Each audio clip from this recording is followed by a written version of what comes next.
দ্বাদশ শ্রেণীর সুপ্রিয় শিক্ষার্থীরা, কেমন আছো সবাই?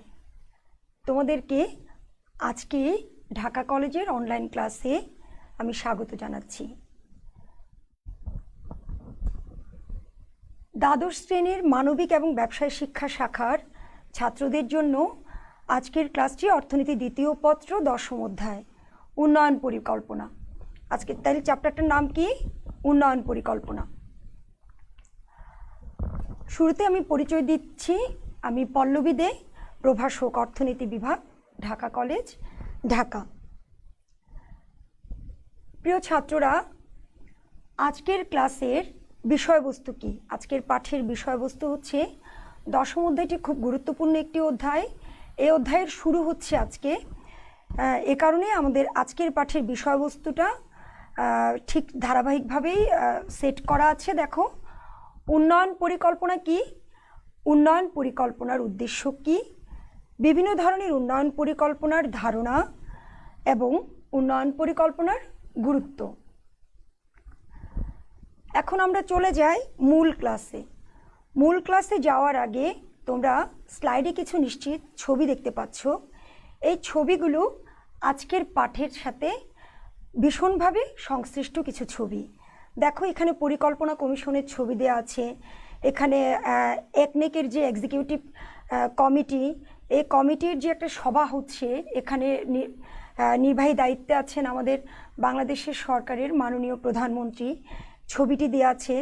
পরিকল্পনা বিভাগের ছবি দেওয়া আছে এবং আমাদের জাতীয় সংসদের ছবি দেওয়া আছে, যেখানে বিভিন্ন বিল পাস হয়, উন্নয়ন বিভিন্ন পরিকল্পনা উত্তোলন হয়, বিল পাস হয় এবং বিভিন্ন অর্থ সংস্থানের যেখানে উত্থাপন হয় এবং সেই অর্থের বরাদ্দ দেয়া হয় বাজেট অধিবেশনের মাধ্যমে।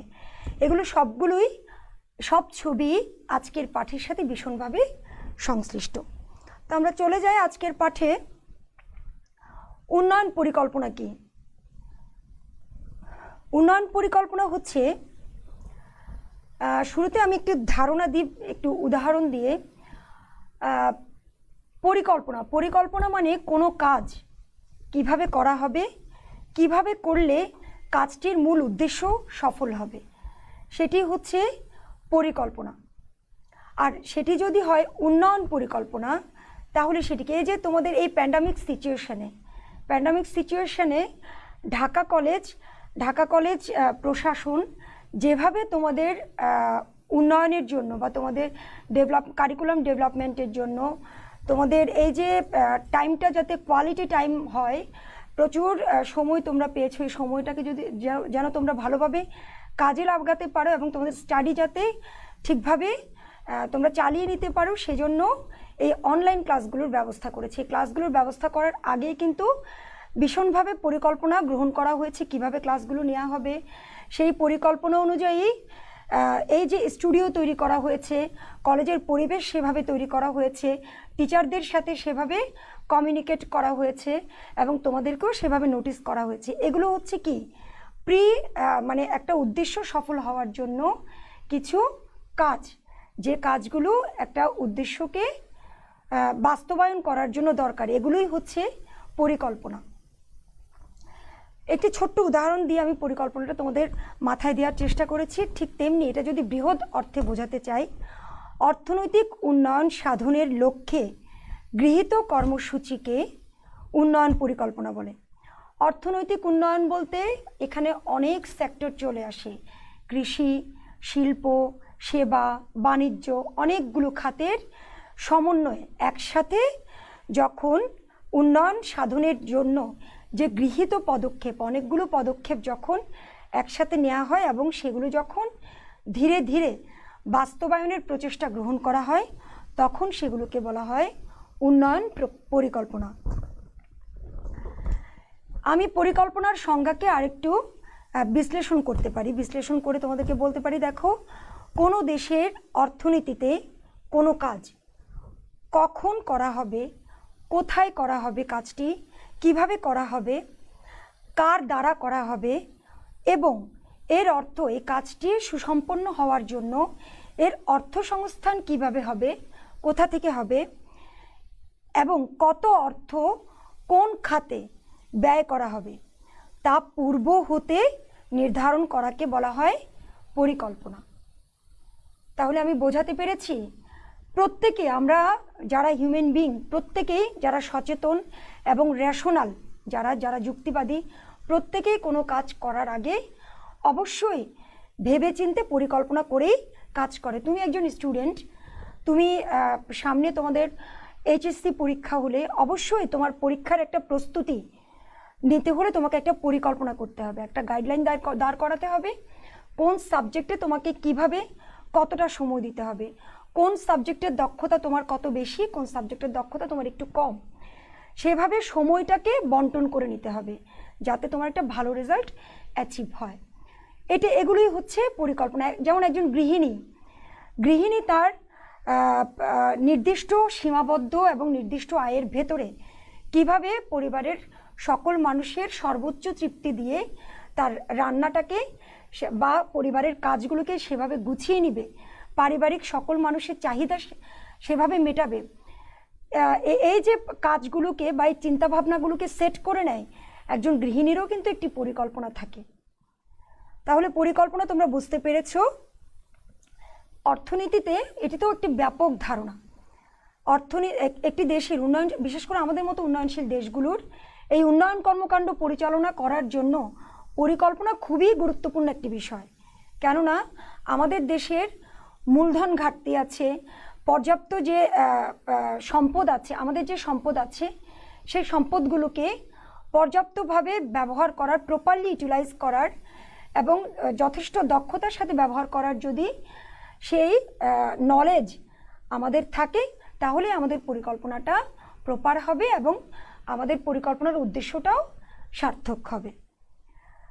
তাহলে প্রিয় ছাত্ররা, আমরা পরিকল্পনা মোটামুটি বুঝতে পেরেছি এবং উন্নয়ন পরিকল্পনাও মোটামুটি বুঝতে পেরেছি।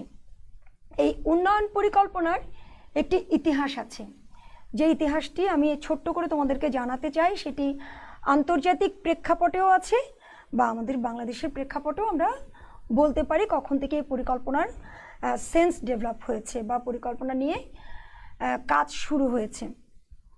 আন্তর্জাতিক প্রেক্ষাপটে বিষয়টা আগে তুলে ধরছি। 1928 সালে তৎকালীন সোভিয়েত ইউনিয়ন এবং বর্তমানে যে রাশিয়া, সে রাশিয়াতে প্রথম উন্নয়ন পরিকল্পনা গ্রহণ করা হয়।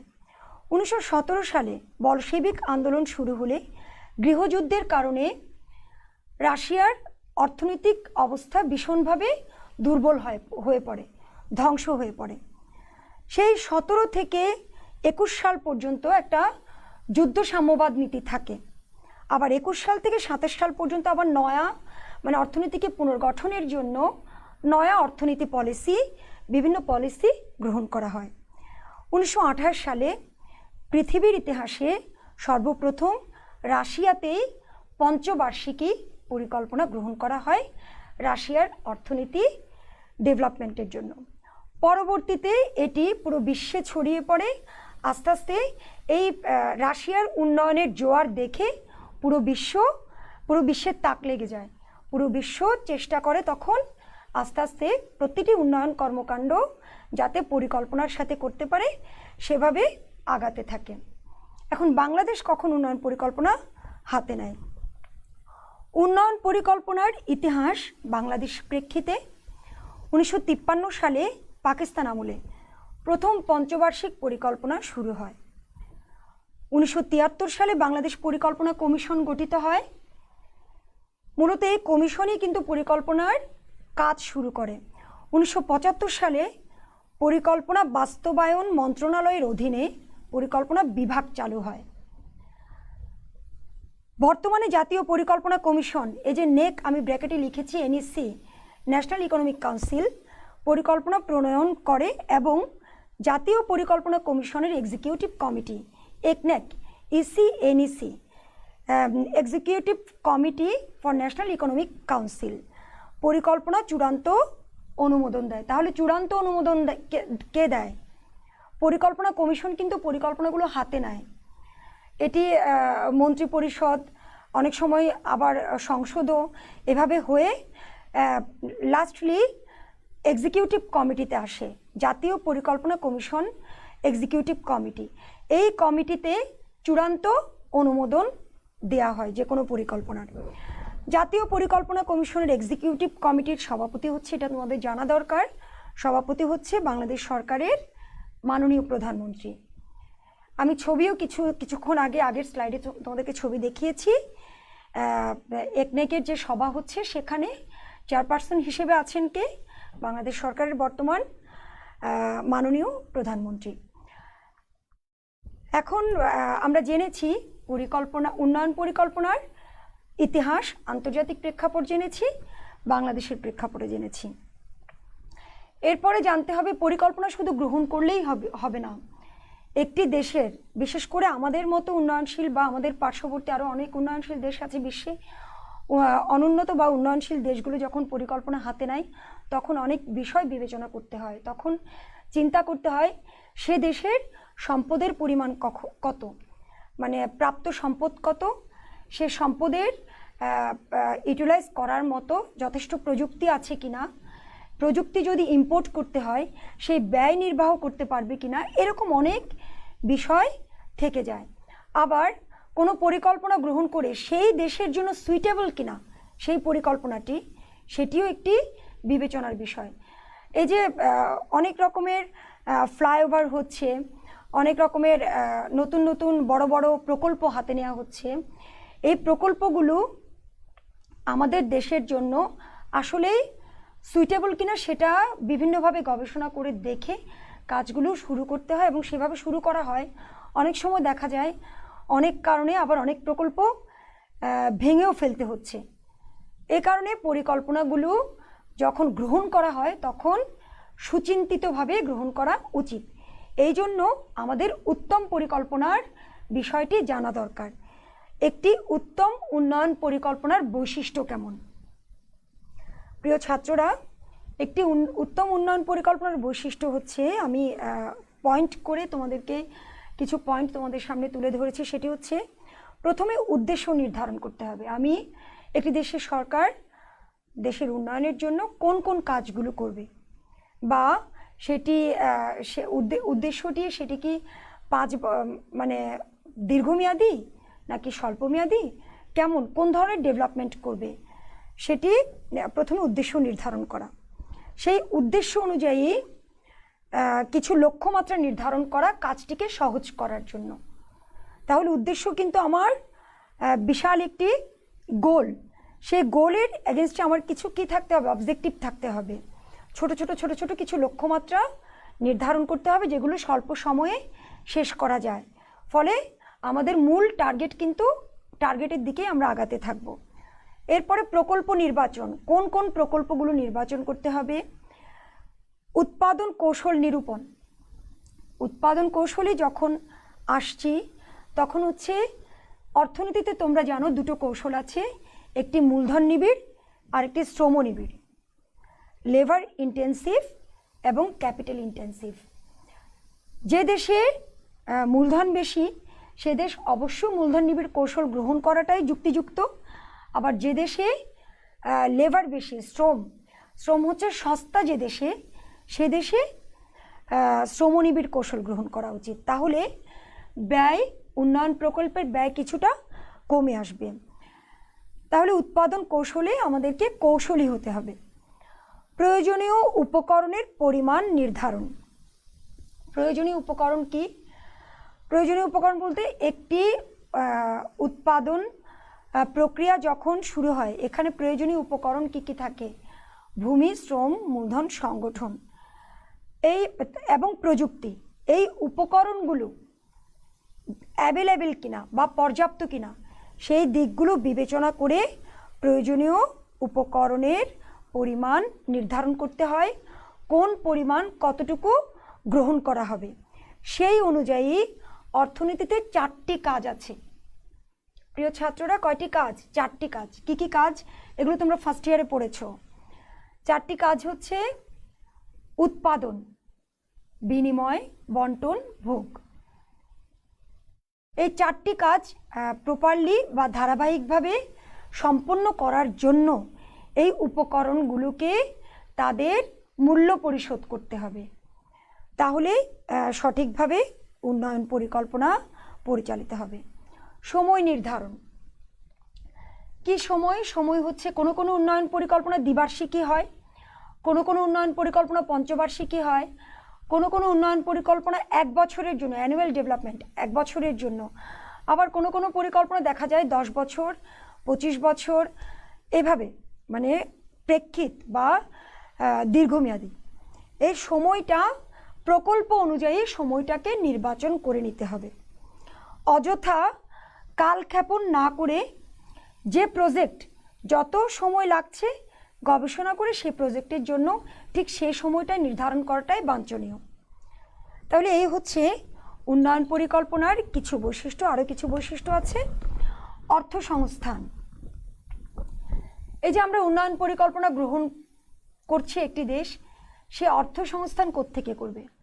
অর্থ সংস্থান অভ্যন্তরীণভাবেও হতে পারে, বৈদেশিকভাবেও হতে পারে। অভ্যন্তরীণ ঋণ গ্রহণ, অভ্যন্তরীণ সাহায্য বা অভ্যন্তরীণ রাষ্ট্রীয় কোষাগার। রাষ্ট্রীয় কোষাগার, এই যে জনগণের করের মাধ্যমে যে কোষাগার হয়, রাষ্ট্রীয় কোষাগার, বিভিন্নভাবে আমরা অর্থ সংস্থান করতে পারি। আবার এই যে বৈদেশিক বাণিজ্যের মাধ্যমেও কিন্তু আমাদের অর্থ সংস্থান হয়। বৈদেশিক সাহায্য, পরের পয়েন্টটি হচ্ছে বৈদেশিক সাহায্য। অনেক সময় দেখা যায় যে একটি দেশের সাথে আরেকটি দেশের ভীষণ ভ্রাতৃত্বপূর্ণ সম্পর্ক বা সৌহার্দ্যপূর্ণ সম্পর্ক থাকার কারণে বিভিন্ন রকমের সাহায্য একটি দেশ আরেকটি দেশকে করে থাকে। সেটি মূলধন হতে পারে, সেটি আইডিয়া হতে পারে, সেটি শ্রম হতে পারে, বিভিন্ন কিছু আদান প্রদানের মাধ্যমে সাহায্য দিয়ে থাকে। প্রকল্প মূল্যায়ন। প্রকল্প মূল্যায়ন একটি গুরুত্বপূর্ণ বিষয়। আমি যে প্রকল্পটি হাতে নিয়েছি, এই যে এতগুলো ধাপ পার হয়ে সে মূল্যায়নটি করতে হবে যে আমার কাজটি সঠিকভাবে সুসম্পন্ন হচ্ছে কিনা। তারপর প্রকল্প বাস্তবায়নে যাওয়া হবে।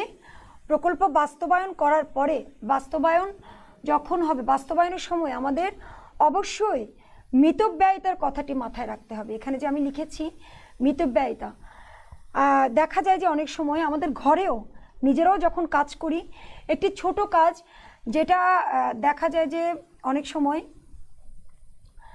মিতব্যয়িতা কেন বলছি, আমি কি উৎপাদন করব?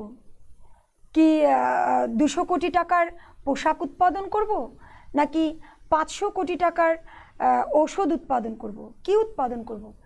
সেটি আমাকে বাছাই করে নিতে হবে। বাছাই করে নিয়ে প্রপারলি মিতব্যয়ী হতে হবে উৎপাদনের ক্ষেত্রে, যাতে সম্পদের অপচয় না হয়। তদারকি, এটি উন্নয়নশীল দেশগুলোর একটি গুরুত্বপূর্ণ বিষয়। তদারকি, একটি উন্নয়ন পরিকল্পনা শুরু করলেই যদি যথোপযুক্ত তদারকি বা বাজার বা মাঠে পর্যাপ্ত তদারকির বিষয়টি না থাকে, তাহলে কিন্তু কাজগুলো, মাঠ পর্যায়ে কাজগুলো অনেক স্তিমিত হয়ে পড়ে অনেক সময়, যার কারণে আমাদের উদ্দেশ্য অ্যাচিভ করতে সময় লেগে যায়, ব্যয় বেশি হয়, সময় লেগে যায়। তাহলে যথার্থ তদারকি এবং জবাবদিহিতা দুটোরই উন্নয়ন পরিকল্পনায়, সুষ্ঠু উন্নয়ন পরিকল্পনা বা উত্তম উন্নয়ন পরিকল্পনার একটি গুরুত্বপূর্ণ বৈশিষ্ট্য। প্রিয় ছাত্ররা, এই যে পোর্শনটা আমি বলেছি একটি উত্তম উন্নয়ন পরিকল্পনার বৈশিষ্ট্য, এখান থেকে অনেক সময় তোমরা এমসিকিউতেও অনেক কোয়েশ্চেন পেতে পারো, যার কারণে এই জিনিসগুলো একটু তোমরা অবশ্যই মাথায় রাখবে। এখন আমরা দেখব অর্থনৈতিক উন্নয়ন পরিকল্পনার প্রকারভেদগুলো কী কী। প্রকারভেদ অনেক। প্রকারভেদ যখন আমরা করতে যাব, সেটা বিভিন্ন সেন্সের ভিত্তিতে, যেমন সম্পদ বন্টনের ভিত্তিতে, অঞ্চলের ভিত্তিতে, অর্থনৈতিক উন্নয়নের ভিত্তিতে, কার্যাবলী বা পরিধির ভিত্তিতে। আবার অর্থনৈতিক উন্নয়ন কিন্তু আয়তনের ভিত্তিতেও এই প্রকারভেদগুলো ভাগ করা যায়, সময়ের ভিত্তিতে ভাগ করা যায়, আবার সিদ্ধান্ত গ্রহণের ভিত্তিতেও এই উন্নয়ন পরিকল্পনাগুলো ভাগ করা যায়।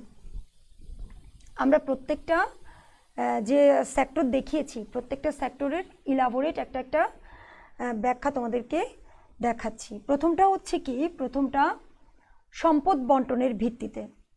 সম্পদ, একটি দেশে তার নিজস্ব যে সম্পদ রয়েছে, তার যেমন প্রাকৃতিক সম্পদ, ন্যাচারাল রিসোর্স আমরা যেগুলো বলি, পানি, বিদ্যুৎ, গ্যাস, তেল, আরও আরও যাবতীয় যে খনিজ পদার্থগুলো, আরও সেটা হতে পারে। আমাদের দেশে তো শ্রম, বিশেষভাবে শ্রমের চাহিদাও বেশি, শ্রমের যোগানও বেশি, শ্রম সস্তাও, সেটাও আমাদের দেশের জন্য একটি সম্পদ, মানব সম্পদ। হ্যাঁ, তো সম্পদ বন্টনের ভিত্তিতে, সম্পদ বন্টনের ভিত্তিতে দুভাগে ভাগ করা হয় উন্নয়ন পরিকল্পনাকে। একটি হচ্ছে সমাজতান্ত্রিক পরিকল্পনা আর একটি হচ্ছে গণতান্ত্রিক পরিকল্পনা। সমাজতান্ত্রিক পরিকল্পনাটা কি? সমাজতান্ত্রিক পরিকল্পনা হচ্ছে সরকার প্রধান, সরকারকে গুরুত্ব দেওয়া হয়, সরকারের ইচ্ছা অনিচ্ছার উপর ব্যক্তির ভোগ, স্বাধীনতা, উৎপাদন এগুলো ডিপেন্ড করছে। আবার গণতান্ত্রিক হচ্ছে যেখানে সবার জন্য, হ্যাঁ, সব জনগণের কথা বিবেচনায় রেখেই এই উন্নয়ন পরিকল্পনাগুলো গ্রহণ করা হয়। অর্থাৎ যে পরিকল্পনা কেন্দ্রীয় কর্তৃপক্ষ বা রাষ্ট্র কর্তৃক গ্রহণ করা হয় সেটা সমাজতান্ত্রিক, আর যে পরিকল্পনা অর্থনীতির জন্য একটি গুরুত্বপূর্ণ কিন্তু পৃথক পৃথকভাবেও এই পরিকল্পনাটি গ্রহণ করা যায়, এটি হচ্ছে গণতান্ত্রিক পরিকল্পনা। গণতান্ত্রিক পরিকল্পনায় উৎপাদন, বন্টন, বিনিময়, ভোগ এক্ষেত্রে ব্যক্তি স্বাধীনতার উপর যথেষ্ট গুরুত্ব আরোপ করা হয়। আচ্ছা, আমরা এখন যাচ্ছি অঞ্চলের ভিত্তিতে। অঞ্চলের ভিত্তিতে উন্নয়ন পরিকল্পনাকে 4টি ভাগে ভাগ করা হয়। প্রথমটি হচ্ছে স্থানীয় পরিকল্পনা, দ্বিতীয়টি হচ্ছে আঞ্চলিক, তৃতীয়টি হচ্ছে জাতীয় উন্নয়ন পরিকল্পনা এবং পরবর্তী হচ্ছে আন্তর্জাতিক। এটি তোমার জায়গার ভিত্তিতে আর কি। স্থানীয় উন্নয়ন পরিকল্পনা বলতে আমরা বুঝি কোন একটি নির্দিষ্ট স্থানের, একটি দেশের নির্দিষ্ট কোনো স্থানের যখন উন্নয়ন পরিকল্পনা গ্রহণ করা হয় তখন তাকে বলা হয় স্থানীয় উন্নয়ন পরিকল্পনা। উদাহরণ হিসেবে আমরা বলতে পারি ওই যে হাওড়া এলাকার কৃষকদের যখন জীবনমান উন্নয়নের জন্য যে পরিকল্পনাগুলো গ্রহণ করা হয়, হাওড়া এলাকার যে প্রান্তিক কৃষকরা আছে, এটা তো নির্দিষ্ট একটি স্থান, সেজন্য এটাকে বলা হয় স্থানীয় উন্নয়ন পরিকল্পনা। আঞ্চলিক উন্নয়ন পরিকল্পনা, আঞ্চলিক হচ্ছে দেশের প্রতিটি অঞ্চলের উন্নয়নের জন্য যে পরিকল্পনা গ্রহণ করা হয় তাকে বলা হয় আঞ্চলিক পরিকল্পনা।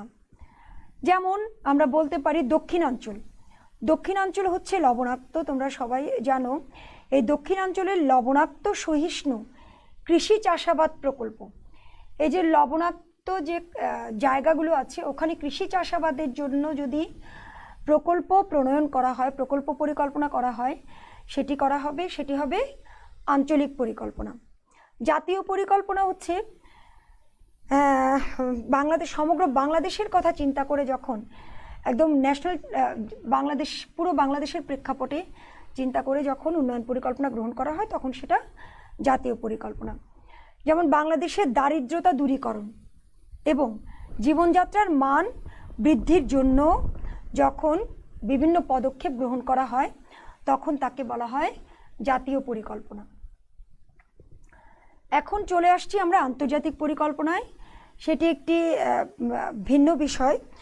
যখন পুরো বিশ্বে অনেকগুলো অর্থনৈতিক জোট আছে বা আন্তর্জাতিক জোট আছে, এই জোটগুলো মিলে যখন নিজেদের অঞ্চলের বেশ কিছু দেশের একসাথে যখন ডেভেলপমেন্টের জন্য কোনো পরিকল্পনা গ্রহণ করে তখন তাকে আন্তর্জাতিক পরিকল্পনা বলে। যেমন বৈশ্বিক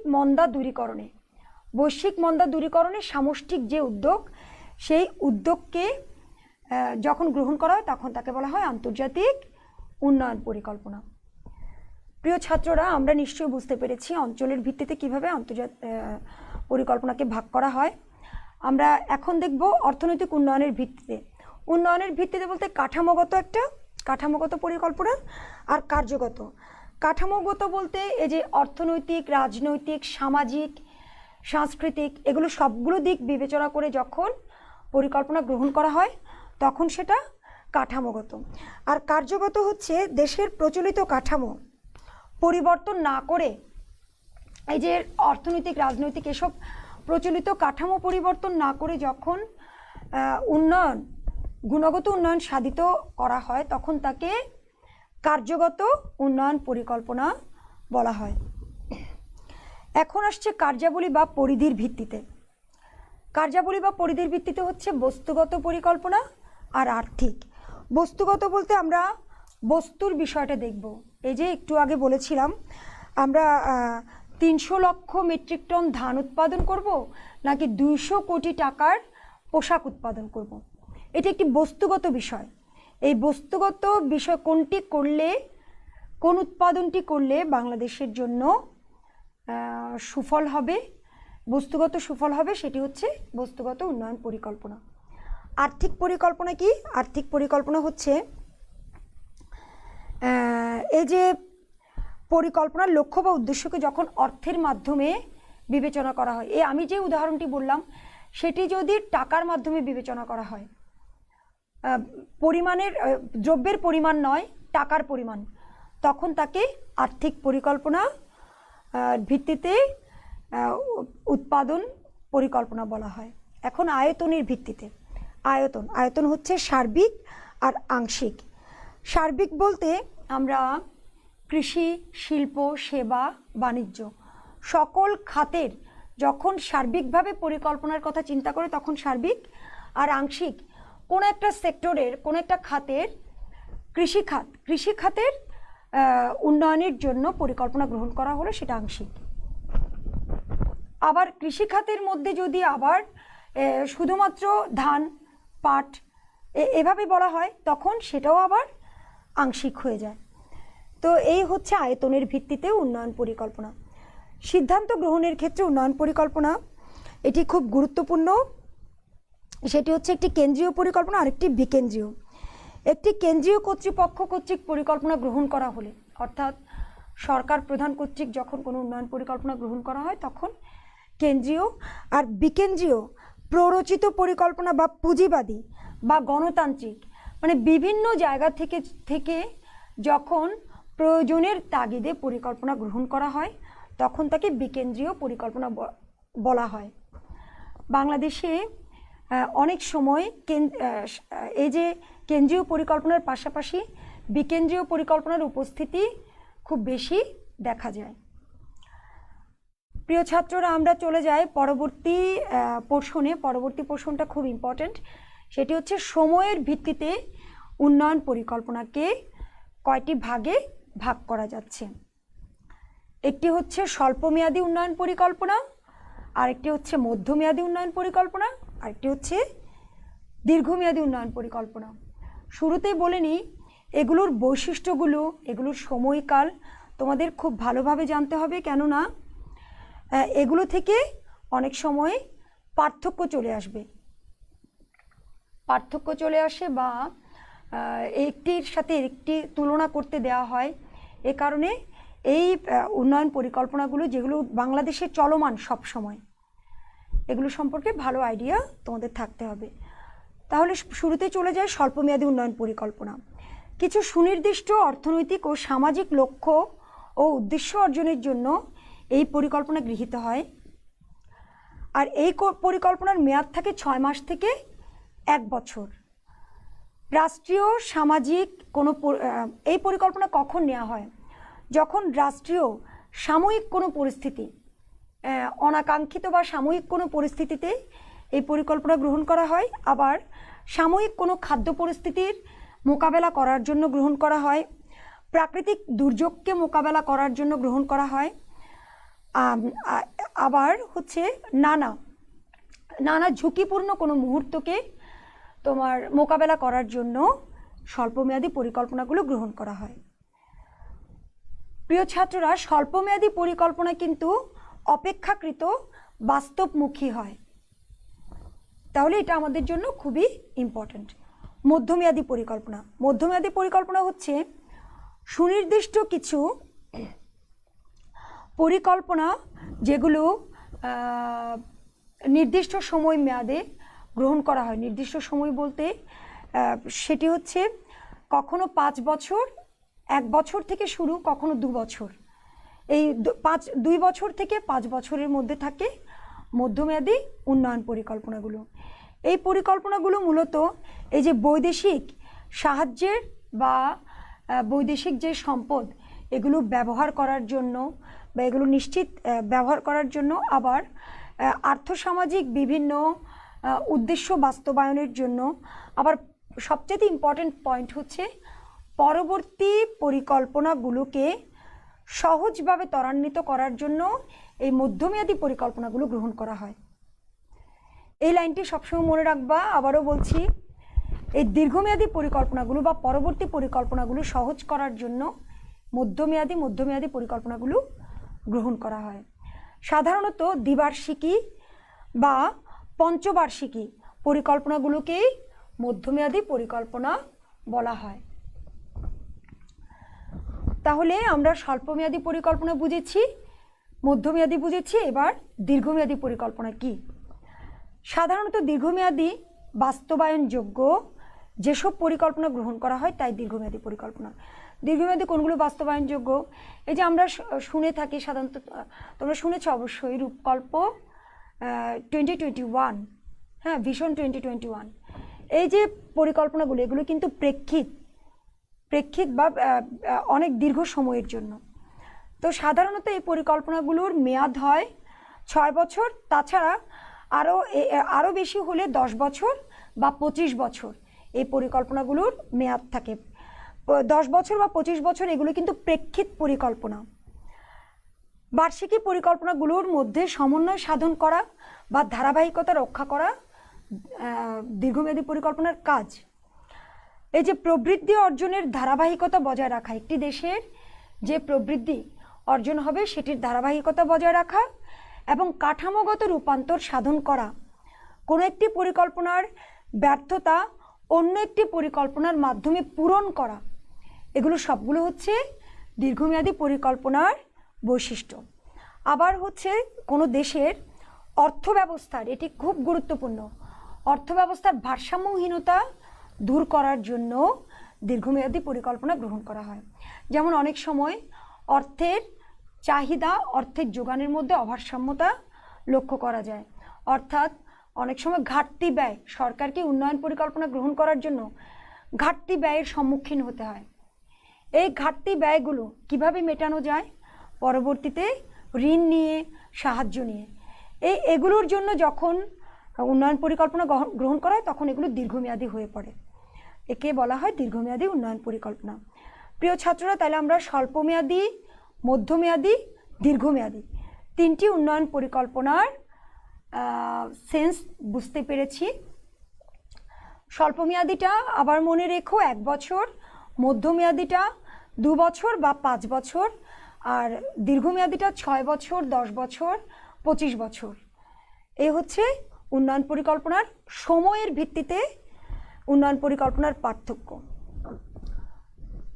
তোমাদেরকে একটু আগেও বলেছি যে এই পরিকল্পনাগুলো স্বল্পমেয়াদী, দীর্ঘমেয়াদীগুলো ভালো করে জেনে নিতে হবে, তাই আমি উদ্দেশ্যগুলো তোমাদেরকে আরেকবার একটু জানাতে চাই। স্বল্পমেয়াদী উন্নয়ন পরিকল্পনার উদ্দেশ্য হচ্ছে অর্থনৈতিক উন্নয়নকে ত্বরান্বিত করা। এই যে প্রাকৃতিক দুর্যোগ, একটু আগেও বলেছি, স্বল্পমেয়াদী পরিকল্পনাগুলো কখন গ্রহণ করা হয়? মানে হুট করে কোনো পরিস্থিতিকে সামলে নেওয়ার জন্য, যেটার জন্য আসলে প্রস্তুত থাকে না সরকার বা দেশের মানুষ। এই যে প্রাকৃতিক দুর্যোগ মোকাবেলা করার জন্য, প্রাকৃতিক সম্পদের যথাযথ ব্যবহার করার জন্য বৈদেশিক সাহায্যের সদ্ব্যবহার করা স্বল্পমেয়াদী উন্নয়ন পরিকল্পনার উদ্দেশ্য। কৃষি ও শিল্পের উন্নয়ন সাধন করা, কৃষি ও শিল্প পাশাপাশি উন্নয়ন সাধন করা স্বল্পমেয়াদী উন্নয়ন পরিকল্পনার উদ্দেশ্য। উন্নয়ন পরিকল্পনা সহজ এবং ত্বরান্বিত করা উন্নয়ন প্রক্রিয়া, এবং যে দেশের জনসংখ্যা রয়েছে বেশি সে দেশে জনসংখ্যার বৃদ্ধির হার কমানো। এগুলো কিন্তু ক্ষুদ্র ক্ষুদ্র সময়ের মধ্যে বিভিন্ন পরিকল্পনা হাতে নিয়ে বিভিন্ন স্টেপ বাই স্টেপ পরিকল্পনা হাতে নেওয়ার ফলে অ্যাচিভমেন্ট অর্জন করা যায়। যেমন আমাদের দেশ, কিন্তু তোমরা জানো পার্শ্ববর্তী দেশ ভারতের তুলনায় আমাদের দেশ সামাজিক অনেক ইন্ডিকেটরে এগিয়ে আছে। আমাদের দেশের প্রধানমন্ত্রীও বিভিন্ন পুরস্কারে ভূষিত হয়েছেন এই সামাজিক ইন্ডিকেটরগুলোতে এগিয়ে থাকার জন্য। যেমন শিশু মৃত্যুর হার কমানো, মাতৃ মৃত্যুর হার কমানো এবং দারিদ্রতা কিছুটা লাঘব করার জন্য ইত্যাদি পোর্শনে আমরা এগিয়ে আছি পার্শ্ববর্তী দেশের তুলনায়। তো এগুলো সম্ভব হয়েছে অবশ্যই এই যথাযথ এবং সুষম উন্নয়ন পরিকল্পনা গ্রহণ এবং বাস্তবায়নের মাধ্যমে। প্রিয় ছাত্ররা, আমরা এখন দেখব দীর্ঘমেয়াদী উন্নয়ন পরিকল্পনার উদ্দেশ্যসমূহ কী কী। স্বল্পমেয়াদীটা দেখেছি, দীর্ঘমেয়াদী হচ্ছে শিল্পের উন্নয়ন। শিল্প তোমরা জানো, শিল্পের চাহিদা বা যোগান, চাহিদা অনুযায়ী যোগান দেওয়া খুব সহজ বিষয় না, খুব দ্রুত সম্পন্ন হয় না, বা আন্তর্জাতিক বাজারে এর দামও খুব দ্রুত উঠা নামা করা সম্ভব হয় না। শিল্প একটাই ব্যাপক ধারণা। তো এই শিল্পের উন্নয়নের জন্য দীর্ঘমেয়াদী উন্নয়ন পরিকল্পনা গ্রহণ করতে হয়। শিল্পের উন্নয়ন, কৃষির উন্নয়ন, প্রাকৃতিক সম্পদের পূর্ণ ব্যবহার, উন্নয়ন প্রকল্পের বাস্তবায়ন, অর্থনীতির বিভিন্ন খাতের মধ্যে ভারসাম্য রক্ষা করা, এটি একটি গুরুত্বপূর্ণ কাজ। যেমন প্রতি বছর তোমরা জানো প্রতি অর্থ বছরে অর্থনীতিতে জিডিপি, জিএনপি, এনআই এবং এই যে মূলধন অবচয়জনিত ব্যয় কত হলো, এগুলো সব মোটামুটি কাউন্ট করা হয়। এই কাউন্টিংয়ে দেখা যায় যে কখনো কখনো ইমব্যালেন্স হয়ে পড়ে। কৃষি খাতের তুলনায় শিল্প খাত পিছিয়ে যাচ্ছে বা শিল্প খাতের তুলনায় কৃষি খাত পিছিয়ে যাচ্ছে।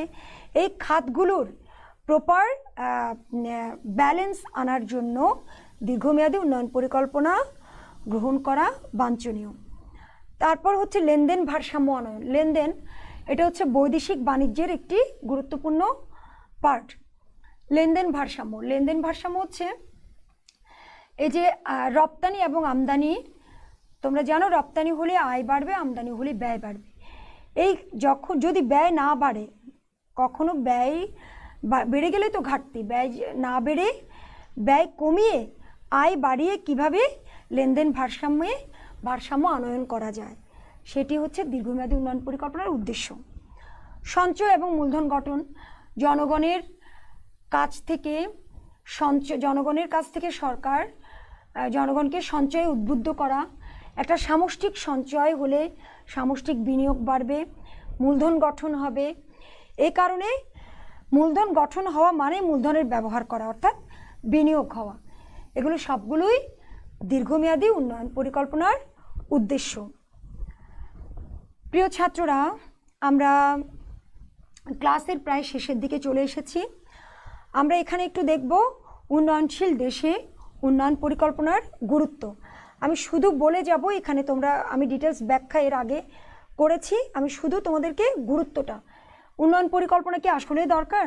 তুমি নিজে চিন্তা করো, একজন স্টুডেন্ট হিসেবে একটি ভালো রেজাল্ট করার জন্য সঠিক কর্মপন্থা অবলম্বন করে কি পড়াশোনা করা দরকার, নাকি এলোমেলোভাবে কোনোভাবে পড়ে গেলেই তোমার একটি ভালো রেজাল্ট অ্যাচিভ হবে? এটি চিন্তা করো। তেমনি সামষ্টিক স্বার্থে, সামষ্টিক দিকে একটি দেশের উন্নয়ন পরিকল্পনার গুরুত্ব কতখানি, আসলেই কি দরকার কিনা, সেটি আমরা বিভিন্ন পয়েন্টের মাধ্যমে দেখব। অবশ্যই উন্নয়ন পরিকল্পনার গুরুত্ব অপরিসীম। বর্তমান বিশ্বে প্রতিটি দেশে উন্নত, অনুন্নত এবং উন্নয়নশীল প্রতিটি দেশে ডেভেলপমেন্টের জন্য দ্রুতগামী ডেভেলপমেন্ট, প্রযুক্তি বলো, তোমার মূলধন বলো, সব কিছুতে দ্রুত ডেভেলপমেন্ট হচ্ছে এবং মানুষ খুব সহজে, নলেজ এত অ্যাভেলেবেল, খুব সহজে সে বিশ্বের যে কোনো প্রান্তের নিউজ সে ঘরে বসে জানতে পারছে। এই ডেভেলপমেন্টগুলোর জন্যই আসলে তাল মিলিয়ে চলার জন্য উন্নয়ন পরিকল্পনার গুরুত্ব অপরিসীম। আমরা দেখি জাতীয় আয় বৃদ্ধি, দ্রুত অর্থনৈতিক উন্নয়ন, জনসংখ্যা সমস্যার সমাধান, এই যে ভারী শিল্প স্থাপন, মূলধন গঠন, একচেটিয়া কারবার নিয়ন্ত্রণ করা, বেকার সমস্যার সমাধানের জন্য, সম্পদের সুষ্ঠু ব্যবহারের জন্য, জীবনযাত্রার মান উন্নয়নের জন্য, কৃষি এবং শিল্পের উন্নয়নের জন্য, মাথাপিছু আয় বৃদ্ধি, খাদ্য সমস্যার সমাধান, শোষণ রোধ করা। শোষণ বলতে এই যে দেখা যায় যে আয় বৈষম্য দূর করা, ধনী শ্রেণী শুধু ধনী হবে, গরিব শ্রেণী শুধু গরিব থেকে যাবে, এই ধরনের আয় বৈষম্য যাতে না থাকে, আয় বৈষম্য দূরীকরণ অর্থাৎ শোষণ রোধ করা, মুদ্রাস্ফীতিকে কমিয়ে আনা, অর্থনৈতিক স্থিতিশীলতা অর্জন, আর্থসামাজিক অবকাঠামো উন্নয়ন, বাজার ব্যবস্থার উন্নয়ন, যোগাযোগ ব্যবস্থার উন্নয়ন, সুষম উন্নয়ন এবং সবশেষে লেনদেন ভারসাম্যের প্রতিকূলতা দূর করা। এই সবগুলোর জন্যই অবশ্যই আমাদের উন্নয়ন পরিকল্পনার গুরুত্ব অপরিসীম। আশা করি তোমরা বুঝতে পেরেছো। এখন ছোট্ট একটি টপিক আছে যেটা তোমাদেরকে অবশ্যই জানতে হচ্ছে। ADP, annual development program. এক অর্থ বছরে জুলাই থেকে জুন, তোমরা জানো অর্থ বছর 1 জুলাই থেকে 30 জুন মেয়াদে বাস্তবায়নের লক্ষ্যে যেসব উন্নয়ন কর্মসূচি গ্রহণ করা হয় তাকে অ্যানুয়াল ডেভেলপমেন্ট প্রোগ্রাম বা এডিপি বলে। মূলত বাজেটে দুটো অংশ থাকে, একটি রাজস্ব বাজেট আর একটি উন্নয়ন বাজেট। এই উন্নয়ন বাজেটে যেসব লক্ষ্য নেওয়া হয় তার খাতোয়ারি বরাদ্দই হলো বার্ষিক উন্নয়ন কর্মসূচির ব্যয়। যেসব উন্নয়ন পরিকল্পনা এই বাজেটের আওতায় থাকে তাকে এডিপি বলে। এডিপির খাতগুলো হচ্ছে কৃষি, পল্লী উন্নয়ন, পানি সম্পদ, শিল্প শক্তি, গ্যাস তেল, অন্যান্য প্রাকৃতিক সম্পদ, পরিবহন যোগাযোগ, শিক্ষা, ধর্ম, স্বাস্থ্য ও জনসংখ্যা। এই হচ্ছে অ্যানুয়াল ডেভেলপমেন্ট প্রোগ্রাম। 1 বছর মেয়াদে এভাবে গ্রহণ করা হয়। এই প্রোগ্রামগুলোর খাতগুলো হচ্ছে এখানে, এই খাতগুলোতেই ব্যয় নির্বাহ করা হয়। ছোট্ট একটি বাড়ির কাজ তোমাদের জন্য রাখা হয়েছে। এই দেশ শিক্ষা, স্বাস্থ্য, কৃষি, মানব সম্পদ ইত্যাদির গুণগত পরিবর্তনের জন্য 10 থেকে 25 বছরের জন্য পরিকল্পনা গ্রহণ করে। অন্যদিকে বিদেশ সুনির্দিষ্ট খাতের উন্নয়নের জন্য 1 থেকে 5 বছরের পরিকল্পনা গ্রহণ করে। এখানে দেখো ক খ গ ঘ 4টি প্রশ্ন দেওয়া আছে। জ্ঞান, অনুধাবন, প্রয়োগ, উচ্চতর দক্ষতা। উন্নয়ন পরিকল্পনা কি তোমরা জেনেছো আজকের ক্লাসে। প্রথম পঞ্চবার্ষিকী উন্নয়ন পরিকল্পনার উদ্দেশ্য কি তাও তোমরা জেনেছো। গ, এ দেশের পরিকল্পনা তোমার পাঠ্য বইয়ের আলোকে ব্যাখ্যা করো। আজকের যে ক্লাস নিয়েছি এ দেশের 10 থেকে 25 বছরের মানে কি, এটা দীর্ঘমেয়াদী বা প্রেক্ষিত পরিকল্পনা। এই দেশেরটা অবশ্যই তোমরা তাহলে দীর্ঘমেয়াদী পরিকল্পনার আমি উদ্দেশ্য পড়িয়েছি, তোমরা তোমাদের প্রয়োগ অবশ্য করতে পারবে। উদ্দীপকের আলোকে এ এবং বি দেশের পরিকল্পনার মধ্যে তুলনামূলক বিশ্লেষণ করো। আমি ক্লাসে মাঝখানে তোমাদেরকে বলেছি স্বল্পমেয়াদী দীর্ঘমেয়াদী তুলনা চলে আসে। এই যে এই উদ্দীপকেই তোমরা দেখতে পাচ্ছ তুলনা দেয়া হয়েছে। আশা করি তোমরা নিজেদের প্রজ্ঞা, নিজেদের মেধা দিয়ে এই উত্তরগুলো করতে পারবে। আরেকটি দেখো, রহিমের দেশে সরকার বাজেটে উন্নয়নমূলক কর্মসূচিতে বিপুল অঙ্কের অর্থ বরাদ্দ দেয়।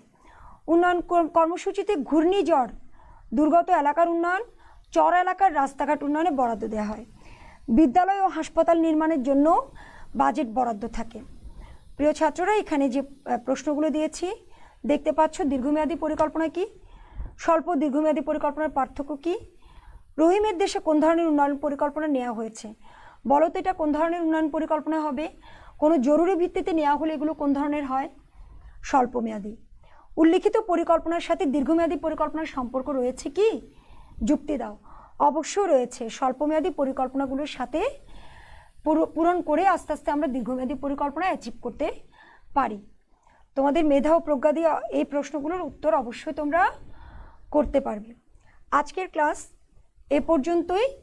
আশা করি তোমরা ক্লাসটি বুঝতে পেরেছো। কিছু তথ্য ছিল, কিছু অজানা যদি তোমাদের কিছু থাকে আমি ইমেল অ্যাড্রেস দিয়েছি, বা কমেন্টে তোমরা লিখতে পারো বা মেইল করতে পারো। প্রিয় ছাত্ররা, আশা করি তোমরা সবাই ক্লাসটি বুঝতে পেরেছো। আগামী ক্লাস পর্যন্ত তোমরা সবাই ভালো থেকো। স্বাস্থ্যবিধি মেনে অবশ্যই বাসা থেকে বেরোবে, স্বাস্থ্যবিধি মেনে চলবে। আন্তরিক ধন্যবাদ তোমাদের সবাইকে ক্লাসটি দেখার জন্য।